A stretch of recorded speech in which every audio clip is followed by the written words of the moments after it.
Bon, Thierry, on parle des nouvelles munitions Kalahari de chez Norma. Tout à fait, Jean-Claude. Donc Norma a sorti cette année une nouvelle gamme de munitions qui, comme tu l'as dit fort justement, s'appelle Kalahari. C'est un nom qui évoque beaucoup de choses dans l'esprit de tout le monde, des chasseurs en particulier. Donc c'est une gamme qui est destinée à la chasse des ongulés de plaine principalement ou de montagne, donc pour des tirs à longue distance, des tirs extrêmes. Le principe c'est quoi? C'est un projectile monométallique de masse assez basse par rapport aux standards des différents calibres et qui donc nous permet d'obtenir des vitesses et des rasances de trajectoire plus intéressantes, donc vitesse plus élevée, trajectoire plus tendue que ce que l'on rencontre normalement dans des gammes plus destinées à la chasse par exemple en battue. Donc choix des calibres, qui dit trajectoire tendue, tir à longue distance, dit bien sûr qu'on ne propose pas le projectile dans l'ensemble des calibres disponibles sur le marché, mais dans une sélection de calibres type 764, 270 WSM, 270 standard, 300, 300 WSM, 30-06.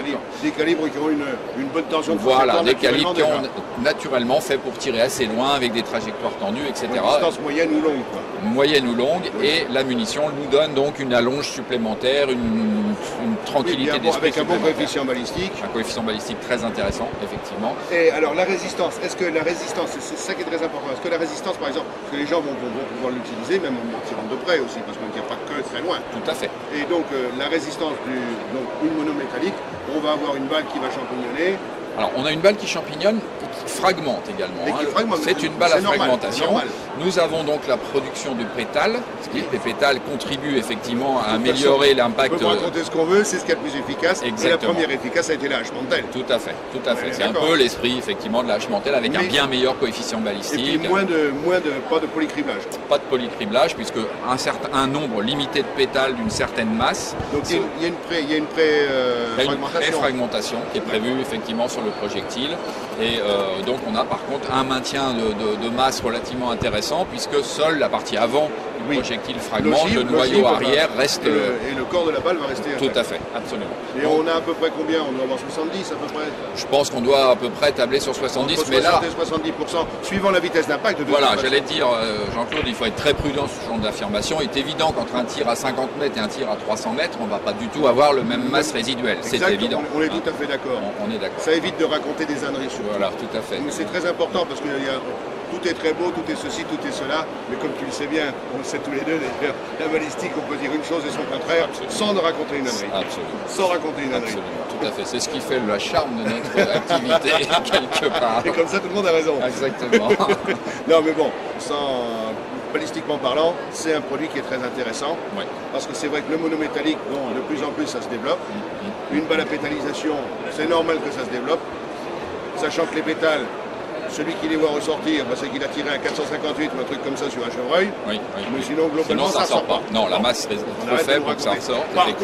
Par contre, la masse résiduelle du projectile, quand elle ressort, s'il y a un toutou à proximité qui se prend la balle ou quelqu'un qui le bat, c'est comme toutes les balles. Exactement. Là, de toute façon, il ne faut pas se voiler la face. C'est clair. Il faut dire la vérité parce que bien souvent, on fantasme sur la pétalisation, ce qui est une ânerie. Dans la mesure où... Par contre, si tu veux, compte tenu de l'état d'esprit dans lequel la gamme a été développée, il est en général assez rare qu'il y ait un chien qui se tienne derrière l'ibex ou le maral qu'on a tiré à 250 ou 300 mètres. Tout à fait, tout à fait. Donc la probabilité, effectivement, que ce genre d'incident se produise est quand même extrêmement faible. Mais même une bonne 9-3 en TMR, tiré sur un sanglier en l'achevant, il y a un morceau qui va sortir et il ne faut pas que ça attrape le chien. Bien sûr, donc c'est pour ça que faut que ce soit bien clair dans la tête des gens. On se tue à le dire depuis un moment, mais là, on a la confirmation de cette chose.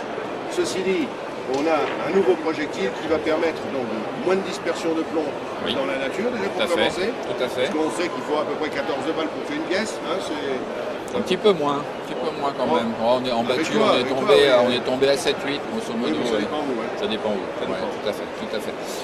Par contre, oui, effectivement, moins de dispersion de plomb. Et contrairement aux projectiles monométalliques qui existent actuellement dans le commerce, le projectile dispose d'un traitement qui permet de réduire l'encuivrage parce que c'est le problème ensuite. D'accord, on n'a pas de plomb mais on encuivre les canons avec les contraintes, toutes les conséquences que ça peut avoir. De toute façon, ça se produisait avec le tombac. Ça se produit avec le tombac. Ça ne se produit pas avec le traitement qui a été apporté sur ce projectile. Ça, c'est un traitement anti-fouling comme ça qui permet vraiment de conserver une précision l'absence d'emplombage. Bien sûr, bien sûr.